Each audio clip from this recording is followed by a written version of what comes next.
This is a minifigure before I painted it, and this is the same minifigure after I painted it. This is one of my first custom minifigures I have ever made, and this is my latest custom minifigure. And in this video I'm going to show you how you can make your own professional custom minifigure. Let's go! This is a tutorial you can refer to at any time, so it's structured logically. This is part 1 of 2, the painting, and you do not need to know anything about painting. But I guarantee you, after you watch this video, your painting skill will have increased by at least 200%. The most basic, but also most important tool is the brush. Well, maybe not this one. But which one do you need? Well, the size and quality doesn't even matter that much, as long as you have a sharp tip. If I had the choice, I would take a brush with the size 3-0 and a brush with the size 10-0. These sizes are inscribed in the brushes. But you can also paint with a sharp object, such as a toothpick, a pencil, a paperclip, a Lego katana, a nail, and even with a dried blade of grass. Maybe not the last one, but hey, it would still work. I've made a comparison of all these tools, including the brush with a size 10-0, and I think it's obvious which one performs best. But there is more to a brush. People tend to not care about their brushes. When cleaning a brush wrongly, you need to be aware that the tip will be destroyed very fast. So always clean your brush like this.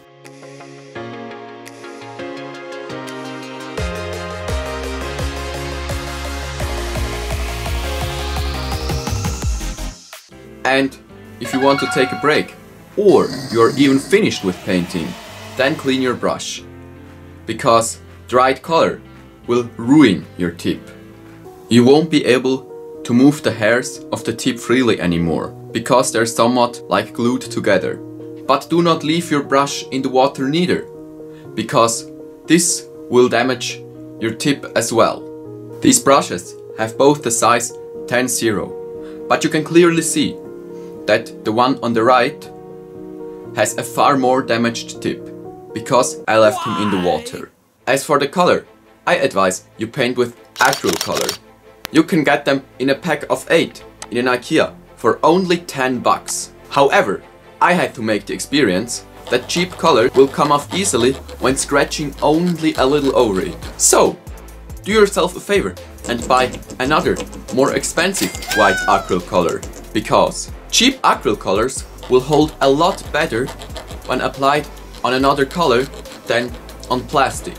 You will also need a plate to mix your colors, some water, and a towel to dry your brushes. Your finished workspace should then look something like this. But you can also add some plants to spice it up a little bit. Let's start painting. I will show you all the techniques on a fake clone and an RG Nia. First, you need to get all the desired parts for your minifigure. For an RG Nia, this is an additional arm from Dragon Form Stain and a normal hairpiece. Then I advise you make a first ground layer. This way, colors will hold a lot better when applied. Preferably, this color is neutral, such as white. After this, always start with some basic lines to get the proportions right. Do never start with the colors, except if it isn't possible in another way. This was the case for my NRG Nia. The face is transparent, so I cannot make a ground layer or the transparency will be lost.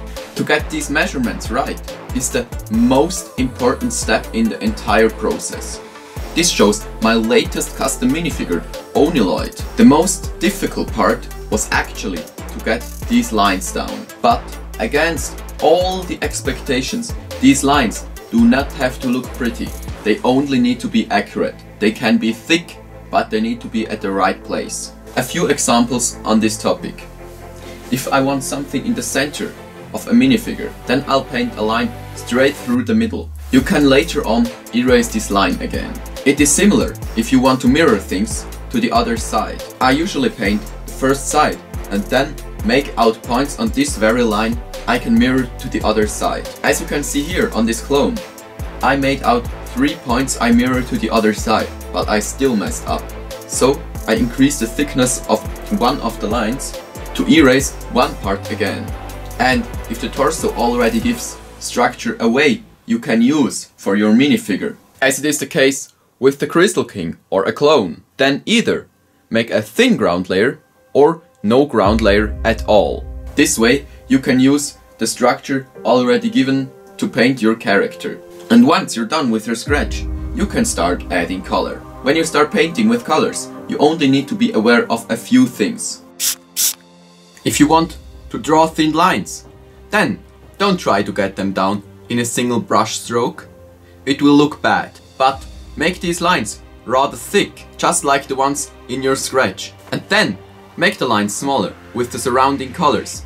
This is way easier and delivers even better results. If you want to paint a specific part of your minifigure, such as the head, arms or torso, then take this part separately and put it on another minifigure or Lego piece you do not care about. The minifigure dedicated to be your painting doll should have no arms, because they will come in your because they will come in your way when painting. From time to time you need to clean your brush, even though you do not intend to change the color yet, because the dried color will cause thicker lines when drawing.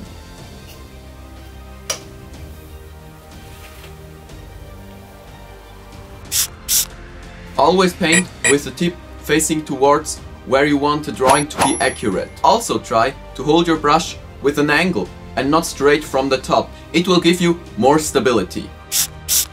Hold your breath. No choke, but this gives you a way steadier hand. Lay your hand on the table. Also this gives you a steadier hand. This is it for today's video.